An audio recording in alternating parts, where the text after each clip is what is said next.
నమస్కారం అండి. నా పేరు సీతారామయ్య గారి. విశ్వనాథ్ గారి సినిమాలు యాక్చువల్గా జీవితంలో నా వయసుకు తగ్గట్టుగా రావడం ఒక ఒక యాదృశ్చికం, ఒక యాక్సిడెంటల్గా జరిగింది యాక్చువల్గా. నా చిన్నతనం ఇంచుమించుగా నేను హై స్కూల్, మిడిల్ స్కూల్ చేస్తున్నప్పుడు ఐ థింక్ 3వ క్లాస్ 4వ క్లాస్ అనుకుంటా, శంకరాభరణం సినిమా రిలీజ్ అయింది.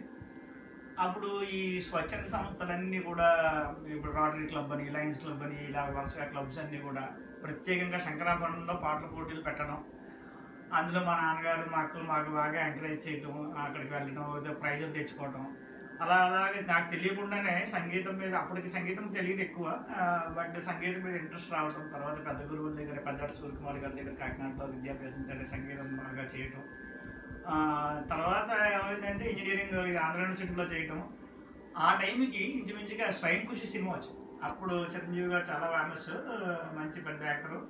బట్ ఆయన చేత స్వయం కృషి లాంటి సినిమా తీయించి, కష్టపడితే సాధించలేదంటూ ఇది లేదని, ఎంత సాధించినా మూలాలు మర్చిపోకూడదని ఒక మంచి అద్భుతమైన ప్రిన్సిపల్ అది సినిమాలకి కట్టినట్టుగా సినిమాలు మన కళ్ళకి కట్టినట్టుగా చూపించడం, హృదయానికి హత్తుకున్నట్టుగా చూపించడం, తర్వాత మైండ్లో బాగా ముద్రపడిపోయేట్టుగా చూపించడం జరిగింది.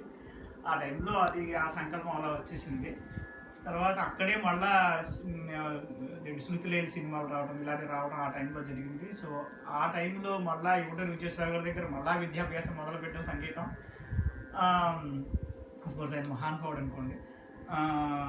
ఆయన శిష్యరికంలో ఆయన శంకర శాస్త్రి గారికి అంత పొడుగు ఉండటం, అదే స్వరూపంగా ఉండటం, అవన్నీ బాగా ఇన్స్పిరేషన్ అయ్యింది. తర్వాత ఆ టైంలో మళ్ళీ నిమించుగా నేను అమెరికా వచ్చేస్తున్న టైంలో ప్రొఫెషనల్ జడ్జి ఉండకుండా ఉండడానికి అన్నట్టుగా సినిమా తీశారు ఆయన. స్వాతికిరణం సినిమా తీశారు. అందులో పిల్లాడు చనిపోతాడు.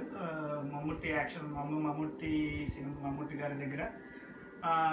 జీవితంలో ఎప్పుడూ కూడా ఒక గురుస్థానంలో కూర్చున్న తర్వాత ప్రొఫెషనల్ చేసి ఉండకూడదు, మనకన్నా శిష్యుడు బాగా పాడితే వాడిని ముందుకు తీసుకెళ్ళాలని ఒక దృఢ సంకల్పం వచ్చింది. అప్పటికైతే గురువు అవుతాను అనుకోలేదు. అమెరికాలో రావడం, కొంతకాలం స్థిరపడడం, తర్వాత నేను ఇక్కడ మ్యూజిక్ స్కూల్ కూడా స్టార్ట్ చేసుకోవడం వీకెండ్లో.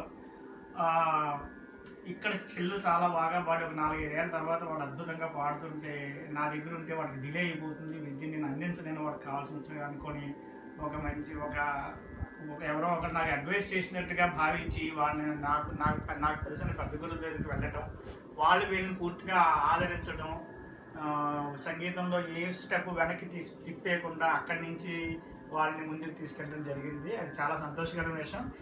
ఎందుకు చేసినామంటే, ఇదంతా నన్ను మలిచిన ఈ విశ్వనాథ్ గారి సినిమా ప్రభావాలు మిగతా వాళ్ళని నా భావితరాలకు కూడా రావాలని నాకు ఒక ఉద్దేశం. కానీ ఇది నేను చెప్పడం కన్నా ఆ మహానుభావుడి ద్వారానే చెప్పిస్తే, అవన్నీ మనం రికార్డ్ చేసుకుంటే ఇది ఒక అద్భుతమైనటువంటి జ్ఞాపికగా ఉంటుందని మాకు ఒక ఉద్దేశం. అందుకని నేను ఇందులో ఇన్వాల్వ్ అయ్యి బాగా అందరి నలుగురిని ఎంకరేజ్ చేసి, మిగతా నా ఫ్రెండ్స్ అందరితో I truly support the Vishwanath. Thank you.